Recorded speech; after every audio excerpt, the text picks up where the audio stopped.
2 বছরের মতো সময় ইন্টারিম সরকার ছিল, তারাও কি স্থলভাগে গ্যাস খোঁজার জন্য খুব চেষ্টা করেছে? উত্তর হচ্ছে না।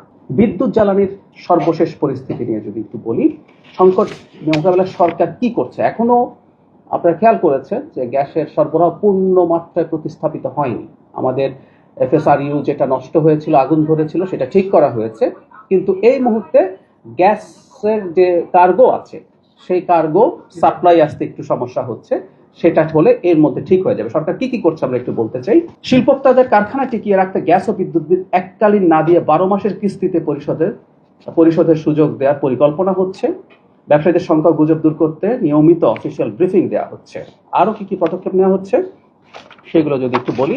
কয়লা ভিত্তিক বিদ্যুৎ উৎপাদন বৃদ্ধি, শিল্প কারখানার জন্য প্রাকৃতিক গ্যাস বাঁচাতে এবং গ্যাসের উপর চাপ কমাতে কয়লা ভিত্তিক বিদ্যুৎ কেন্দ্রগুলো উৎপাদন সর্বোচ্চে নিয়ে যাওয়ার জন্য বলা হয়েছে।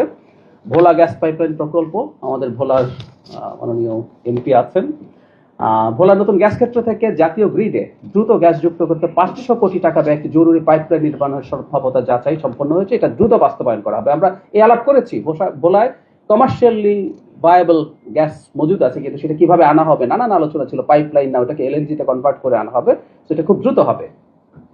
ঘরোয়া গ্যাস অনুসন্ধান, বিদেশি আমদানির উপর নির্ভরতা কমাতে দেশীয় উৎস থেকে 1750 MSDF গ্যাস উৎপাদনের লক্ষ্যে 150টি কূপ খনন ও পুনঃখননের নির্দেশ দেওয়া হয়েছে। আমরা এই আলাপ প্রচুর করেছি। আমাদের মাটিতে মানে কমিয়ে ধরলেও আমরা অনেক, আমি একদিন একটা সংখ্যা বলেছি, আমাদের অনেকেরই সার্ভে আছে, 40 TCF বা 50 TCF হতে পারে। মানে আমাদের বাৎসরিক সম্পূর্ণ চাহিদা হচ্ছে 1.3 or 1.4 TCF এক্সিস্টিং অবস্থা। অর্থনীতির আকার বাড়লে হয়তো এটা 1.5-2 হবে। তার স্টিল আমাদের কত পরিমাণ গ্যাস আছে আমরা নিশ্চয়ই বুঝতে পারছি।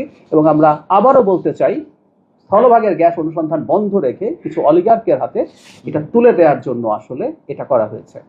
আমরা জনগণের ক্রাইসিসের প্রতি সমব্যথী, কিন্তু আমরা একই সাথে এই কথাটা বলতে চাই, এই সংকটটা বহু বছরের পুঞ্জীভূত সমস্যা। 2 বছরের মতো সময় ইন্টারিম সরকার ছিল, তারাও কি স্থলভাগে গ্যাস খোঁজার জন্য খুব চেষ্টা করেছে? উত্তর হচ্ছে না। সৌভাগ্য তাদের, এই কথা একটু বলে রাখা ভালো, সৌভাগ্য তাদের তখন মধ্যপ্রাচ্যে যুদ্ধ হয়নি। আমি একটা তথ্য আপনাদের উদ্দেশ্যে পরিবেশন করতে চাই। প্রতি ইউনিট, আমি গতকালও এটা চেক করেছি, প্রতি ইউনিট LNGর দাম গত বছরের এই সময়ে ছিল $12 থেকে $14। এই মুহূর্তে ওটা $24। এটা 30-এ চলে যাবে বা ক্রস করবে এই সম্ভাবনা আছে। সুতরাং আমরা যখন বলে ফেলি যে ওই সময় হয়নি কেন, এখন হচ্ছে কেন, এই ব্যাপারটা একটু বুঝতে হবে। দিনের শেষে আমরা অনেক বেশি গ্যাস এনে মারাত্মক রকম সাবসিডি দেব, নাকি আমরা কিছুটা লোডশেডিং মেনে নেব? শর্ট টার্মের কথা বলছি, আমি বলছি না এটা আমাদের চিরকাল করতে হবে। সেই সিদ্ধান্তের একটা জায়গায় আমার মনে হয় আমাদের আসতে হবে। এটা আমরা জানি না আসলে কোন দিকে যাবে। ইউরোপ তার, আমি আগেও একদিন বলেছি, ইউক্রেন যুদ্ধের পর থেকে ইউরোপ LNGর উপর ডিপেন্ডেন্ট হতে শুরু করেছে, কারণ সে রাশিয়া থেকে নর্থ স্ট্রিম পাইপলাইন দিয়ে গ্যাস নিতে চাইছিল না, কারণ ওর সাথে যুদ্ধ আছে। তো তারা বিরাট ক্রেতায় পরিণত হয়েছে। শীত আসছে, তারা তাদের স্টোরেজ বৃদ্ধি করার চেষ্টা করছে। সো ক্রাইসিস আছে। আমরা জনগণকে আমাদের প্রতি অন্তত খানিকটা সহানুভূতিশীল থাকার অনুরোধ করবো। আমরা সর্বোচ্চ চেষ্টা করছি।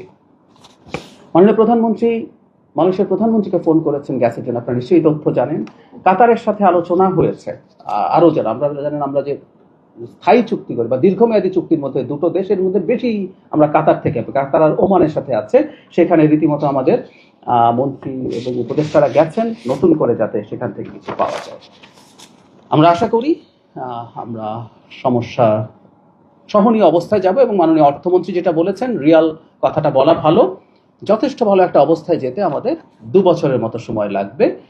আবারও বলছি, মানে এই না বাকি সময়গুলো আমরা আগের চেয়ে খারাপ থাকবো, আমরা আগের চেয়ে খারাপ থাকবো না আশা করছি। কিন্তু এটা বলেই শেষ করে, আমাদের যে ডিমান্ড ছিল 400 কোটি CFT প্রতিদিন, সেটা বহুদিন থেকে 270-80 কোটি CFT মধ্যে ছিল।